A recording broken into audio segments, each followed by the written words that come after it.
It is Woodbine Racing live for a Thursday. It is Jeff, it is Elisa, and when we drove in today, it was nice and sunny. Things were looking great. Looking forward to some turf races. As of now, we're still on the grass, but that could change because, boy, we just had a system roll in. I know, Robert used the right word, volatile. Yeah. But you know what? It might look bad on his side, but over on our side, I see blue skies in behind us. When I checked the weather on my phone, it looked like we were going to be in for it really heavy for about 10 minutes, which is what we got. And then they're calling for sun for the rest of the night. So we'll see. We'll see what decisions are made from that point of view, but we are the last to usually find out.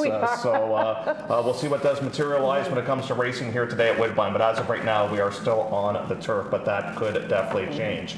So there are three things happening this weekend that have not happened this year as of yet at Woodbine. I know. Do you want to guess them? I can guess them. Baby steak, first baby steak. Now, do you count baby steak boys, baby steak girls? Do you count that's that? combined in one. Baby steak. First baby race on the grass. That's two. That's two. The third one is a little bit trickier to get. It might not be a baby thing, right? And I'm like 95% sure I'm accurate on this. I probably should have been 100% accurate. Well, I got two, so what's the third? I think this is our first weekend that we have a route race on the EP Taylor Turf Course this year. Oh, yeah, because things kind of changed, Yeah, right? because they had to, so they did some work over the tunnel, the horse tunnel. They had to put some sod down there and had to take before we could ride the longer distance races. A mile on the Saturday program, I think, or a mile isn't and it? eighth or something like that. Yeah, something like that on the Saturday card, though, for sure. That Saturday card has really come up as a fun one. We're going to have so many babies on the program this weekend. So producer Javon still on the turf as of right now? Crickets. We don't know. All right. Nice that the producer's watching the show. Let's get you all set on a bit of a recap as to what took place on Sunday. Favorites were 40%. We had a couple of riders double things up. Savachi had a good day. So did Flores. And so did Conditioner Marcassi as well. Okay, but Roger unleashed a really nice one. Yes, right? he did. And in the last race on the card, Monterey Bay, that shipped up to race with Pietro, shipped up from the States, Wesley Ward runner, won, no problems. I mean, put the field away, and is actually eligible for the plate. So who knows? Maybe that one will come back. Probably a bit of a reach, I would think, went around two turns, but you never know. I never thought Wake at New would run on the plate. That's true. So, he did. So you never know what materializes there. Welcome back to EJ Wilson as well. Great to have her back. No, Jason Hoyt here tonight. Thus, we have David Moran picking up both of his mounts. So, again, we're just waiting word on the turf situation, and once we do find out officially, we will pass along that detail to you. I don't think things are going to change too much, though, Jeff. You know, we're kind of hearing conflicting things at this point in time, so until it's official, we'll just keep it to ourselves. But I think we'll still handicap for turf regardless. Okay. Because, you know, this turf was pretty firm. It was. But we got some rain last night. Did you guys get rain last night? Yeah, a little rain last. Not a ton, but and it needs it, as you said. I mean, how fast were they going last weekend on it? Okay, so let's do some handicapping now. Start the clock. Here we go. Remember those commercials? Start the car. That's right. Alrighty, so solo rides, and this goes to race number 2 on the program. One of our favorite angles to play is Patrick Husbands when he has an only ride on the program. This is for Conditioner Marcassi. Now, usually he'll ride a horse for Cassie that will be like a high-level allowance type of horse, something like that. But here is one that obviously has not materialized to this point and going in for just $15,000. All right, so you know what? We had a lot of nice Cassie winners on the Saturday card, the Sunday card. That's their time to shine. But what I've found lately, and I think you'd agree with me, Jeff, is that the Thursdays and Fridays, they're doing their clean out, right? That they're dropping horses in, and it's just a matter of if you think that the horse is good enough on the drop. And even last week, we got caught on a couple of those horses. So I'm going to leave the Cassie horse out of my top group, and instead I'm going to go to the 3 Reload A, who I think just got tired at how far? At a mile on the turf last start out, and I like the slight cutback to 7.5 here today. I think that should really help out. Saratoga Empress is a Churkop runner that got up there just in time to get the win, but this is only the 3rd start in the form cycle. Lots of people like to play that, and against Maidens for 15, I think that she certainly fits. Now, I did use the 2 Frog in a Pond in for the 2nd spot because this one was well prepped and ready to go at a mile at first asking this season. So, producer Javon, what was the update on the turf that you had? We're getting conflicting We are now off reports. the turf, officially. Off the turf. So make that change. So yeah, now we'll find out off what the we grass. get. So now we're gonna have to get some scratches. We got And a alternate different distances distance. now. So this is now gonna be 7. 7/8 on the main. 7 on the main now. And then I guess we'll find out who stays and who goes. Yeah, so obviously a bit of a moving situation right now, but we did have that rainstorm come in, so the officials have made the decision to take the races off the turf. This is a split of race number 6. We might have some more scratches coming up in that race as well. But just get back to your pick, that being Reload A. I think another thing that happened in that race was the fact that they had to make a bit of a premature move in that That's race, right. and he opened up at 2 lengths and he couldn't quite sustain it. Yeah, yeah, you're right. I was going to show the replay from that one. It's kind of a heartbreaker. Thunder. Oh, Jeff, you're okay. You're okay.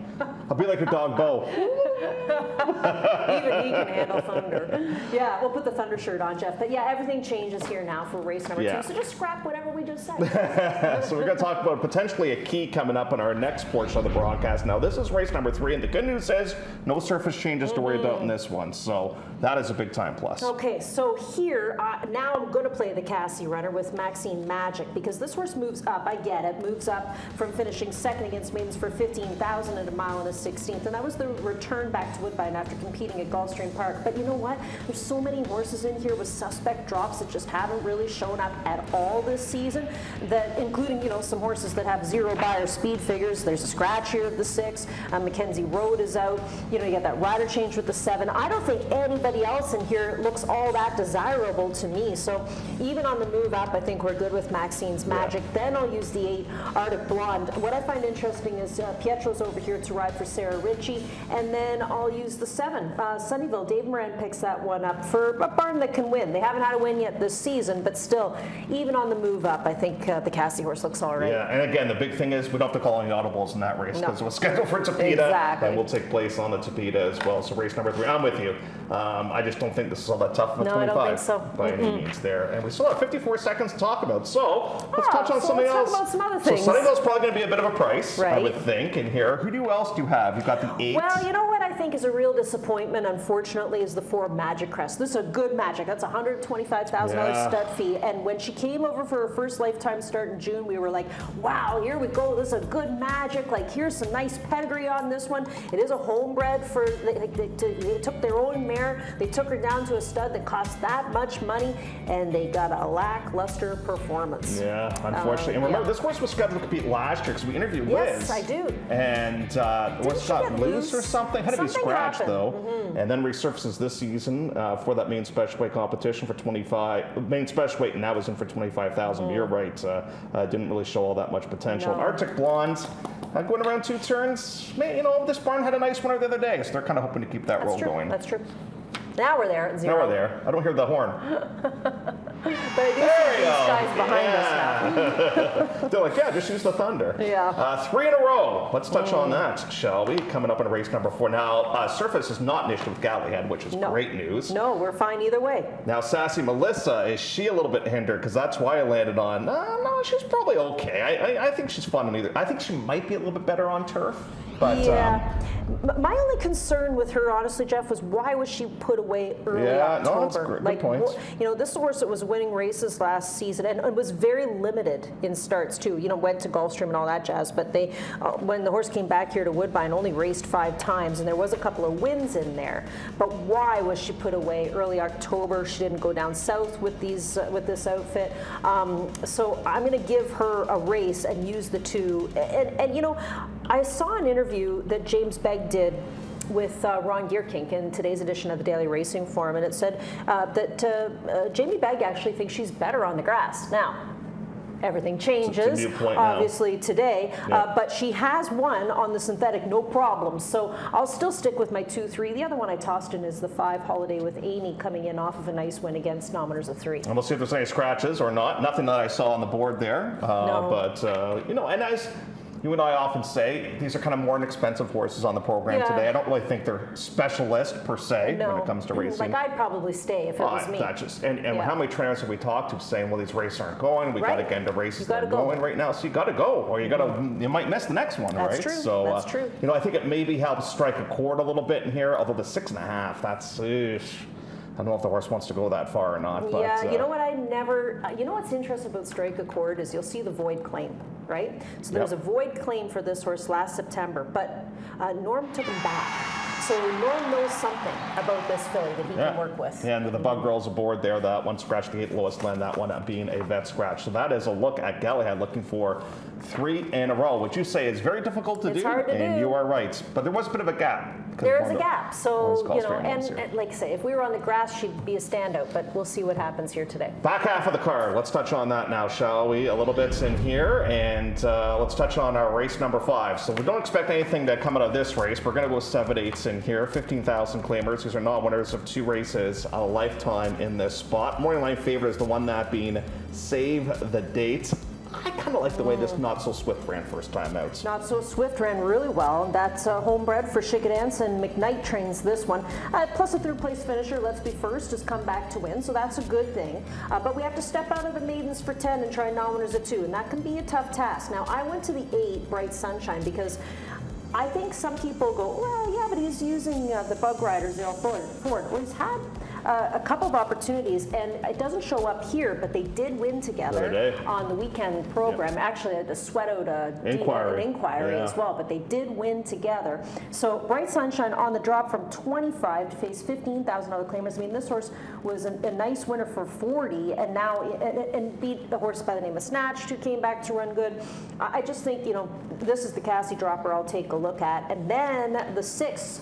Mrs. Hotshot. Look, I'd love to see Willie get into the winner's circle. It's been a tough go for him so far, but it feels like, at least from the cards I've looked at for today, tomorrow, and Saturday, he has some legitimate chances. Well, just looking up, Enduring was the name of the horse that Ford and Cassie won with for the day. I couldn't remember the name. And here's a look at Robert with Mrs. Hotshots in here. Oh, a couple of pictures. Oh, that's a snuggle right there. Snuggle, that's cute.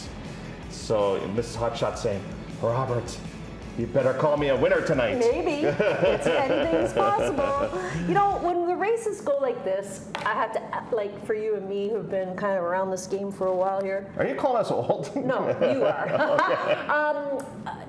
I kind of miss the mud sometimes. Oh, same. You know? Yeah. I mean, it just added a whole new dimension, the sound of it out there, and then you really start looking deep for horses that had the mud pedigree, and you could cash a really good They used ticket. to have the mud symbol on the form. Yeah. The mud mark symbol. I kind of miss that too. I miss it every once in a while. 7/8, we're going to go for race number 5 as that starts off the back half of the card. Topic 5 says inner. Haha, fooled you. Not going to be on there now. We're going to go 7 now, and this is a split of race number 2. So this is now 7 on the main. Still a little bit of thunder out there. So do make that notation there. So we're going to 7 on the main. So I am on Secret Plan, and I think I'm okay with the surface change because that one was going to get on to the turf for the first time. Although the horse like twirling candy, so might have moved up on the grass. But you know what I did? What did you do? I'm all about the Cassie droppers today. Baby Lala taking the drop from 40 and for 15. You know what's interesting here? Pietro gets off a Kevin Attard runner to go to a Cassie runner. But let me ask you this. Was last week or 2 weeks ago, we had like 3 Cassie droppers that all ran bad. I know, but they were a little suspect. You know, these ones I feel a little bit better about. Safer and maybe the other thing that I don't mind is the company that they're with. Right? Like, they haven't exactly all hooked tough groups. Secret Plan is the horse that I use for second. I just find it interesting when Pietro leaves Kevin. That doesn't happen very often. And obviously Cassie gives him live horses too. You got to share the wealth. But to me, it's a logical exactor box, 7667. You know what's funny? Under agreements in here, and I was looking up the scratch report on the racing form. This horse has been scratched 3 times, Stewart scratch.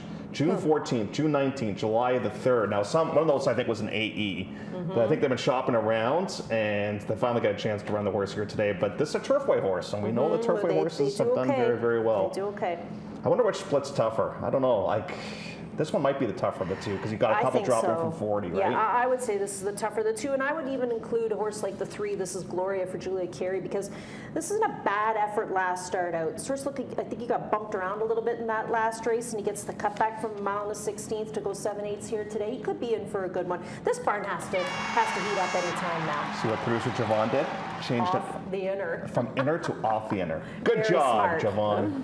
He's on the ball. He's on the ball. Let's get to race number 7 now on the program. And the 7th race is going to feature the topic of return. And we're saying that because we get the return of one by the name of Flying Black. Now, you and I were kind of like proud parents when it comes to Pietro Moran. He was able to go down the States and was able to win down at Prescott, which was great to see. By the way, you know who else won at Prescott the other day? Qu'est-ce que c'est? Our Lady for Steve Cherkoff in a Pennsylvania bred race. That's it. I knew I saw that filly's name somewhere, and it was driving me crazy. Last to so first that's where she with was, Patrick. huh? Yep. And Patrick went and rode her? Yep. Very, very Won very good. nicely. Very nice. Well, I went to Flying Black here because she comes back to race at Woodbine under the care of Darwin Benak. And we're going to show you the replay from the last race at Prescott in case you didn't see it.